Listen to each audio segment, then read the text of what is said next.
అందరికీ నమస్తే, నేను మీ Pavan. Welcome to our channel. మన అందరికీ తెలిసిందే వైసీపీ ప్రతినిధి యాంకర్ శ్యామల ఇప్పుడు వైఎస్ఆర్సీపీ పార్టీలో కొంచెం యాక్టివ్గా ఉంటుంది. ఏ ప్రెస్ మీట్ అయినా ముందుకు వచ్చి మాట్లాడుతూ ఉంటుంది. సో ఈ శ్యామల అక్క మన వైఎస్ఆర్సీపీ పార్టీకి సంబంధించిన వ్యక్తి బెట్టింగ్ ప్రమోషన్ చేస్తూ కేసులు ఇరుక్కోవడం జరిగింది. ఇవాళ పంజాగుట్ట పోలీస్ స్టేషన్కి వెళ్ళి బయటకు వచ్చింది. ఈ వైఎస్ఆర్సీపీ పార్టీలో ఉన్న వాళ్ళందరూ ఏ ఒక్కడైనా పోలీస్ స్టేషన్ నుంచి బయటకు వచ్చిన వాళ్ళే.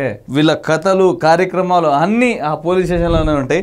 ఒకసారి ఈ బిడ్డ మాట్లాడుతూ ఉంది. ఒక్కసారి మాట్లాడిన మాటలు విని దాని తర్వాత మన మాటకు వద్దాము. అక్క చెప్పక, నువ్వు జైలుకు పోయిన రోజు మాత్రం తృప్తిగా అన్నం తింటా, తృప్తిగా పడుకుంటా. నాకైతే అది గట్టిగా ఉంది. ఎందుకంటే నీకు డాలర్ అని వదిలే ఎన్ని చెప్తావు బాగుంటుంది. అసలు కానీ పోలీసులు దర్యాప్తు చేస్తున్నారు. Okay, done. ఇప్పుడు నువ్వు పోలీస్ స్టేషన్కి రావాల్సిన కారణం ఏంటక్క నాకు అర్థమవుతలే. అంటే మీ వైఎస్ఆర్సీపీ పార్టీలో సాక్షిలో వాళ్ళ సోషల్ మీడియా ఛానల్లో అందరి గురించి పెడతా ఉన్నారు. కానీ మరి నువ్వు కూడా బెట్టింగ్ యాప్లో ప్రమోట్ చేసినావు కదా, మరి నీ ఫోటో ఎందుకు పెడతలే? వైఎస్ఆర్ అధికార ప్రతినిధి కదా నువ్వు, మరి నీ గురించి ఆడ మాట్లాడతలేదే మీ వైఎస్ఆర్సీపీ పార్టీలా, ఈ సాక్షిలా, లేకుంటే మీ వైఎస్ఆర్సీపీ పార్టీ సోషల్ మీడియాలా అందరి గురించి మాట్లాడే మీరు మరి నీ గురించి ఎందుకు మాట్లాడతలే? ఎవడో మళ్ళీ గుట్టంగాడి మధ్యలో వచ్చిండు బాలయ్య బాబు అన్స్టాపబుల్ షోలో చూసి అంటే 86 కోట్లు 86 లక్షలు వాడు పోగొట్టుకున్నాడంట. ఆడి ఫేస్ చూసి ఎవడ నమ్మబుద్ధి అవుతుందా?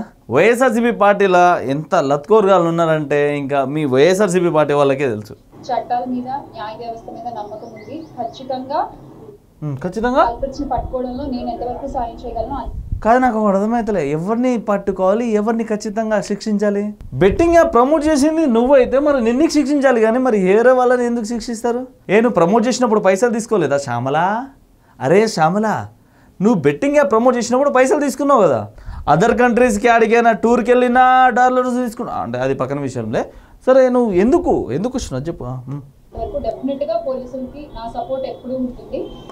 అరే ఎవర్రా సపోర్ట్ ఈయనకి? అరే నాకు అర్థమైతేలే. ఈమె ఎమ్మెల్యేనా శ్యామల? ఎంపీనా? లీడరా? హీరోయినా? మరి ఈమె సపోర్ట్ ఎవరికి కావాలరా బొక్కలది? ఏమో తప్పు చేసిందే కాకుండా నా సపోర్ట్ అంటే దేనికి సపోర్ట్ అమ్మా శ్యామల? నాకు అర్థమైతలే. దేనికి సపోర్ట్ చేస్తాను? జగన్మోహన్ రెడ్డి దొంగతనాలు చేసిండు, దానికి నీ సపోర్టా? సజ్జల నీకు స్క్రిప్ట్ ఇచ్చి చదవమంటున్నాడు, అది దానికి సపోర్టా? లేకుంటే నువ్వు బెట్టింగ్ యాప్లు ప్రమోట్ చేసినావు కదా, దాని మీద పైసలు సంపాదించిన వాళ్ళ మీద నీ సపోర్టా? ఎవరి మీద నీ సపోర్టు? ఆ బెట్టింగ్ ప్రమోషన్ వల్ల ఎవరైతే నష్టపోయారో వాళ్ళకి నువ్వు ఒక తోడుగా ఉంటే నిన్ను చాలా మెచ్చుకుంటాము. లేకుంటే ఇంకా ఎక్కడ వేసుకోవాలి అట్లా వేసుకుంటాము. ఈ వీడియోకి ఇట్లా మీకు ఎట్లా అనిపించిందో కిందికి వచ్చి కామెంట్ చేయండి. సబ్స్క్రైబ్ చేయడం మాత్రం అస్సలు మర్చిపోకండి.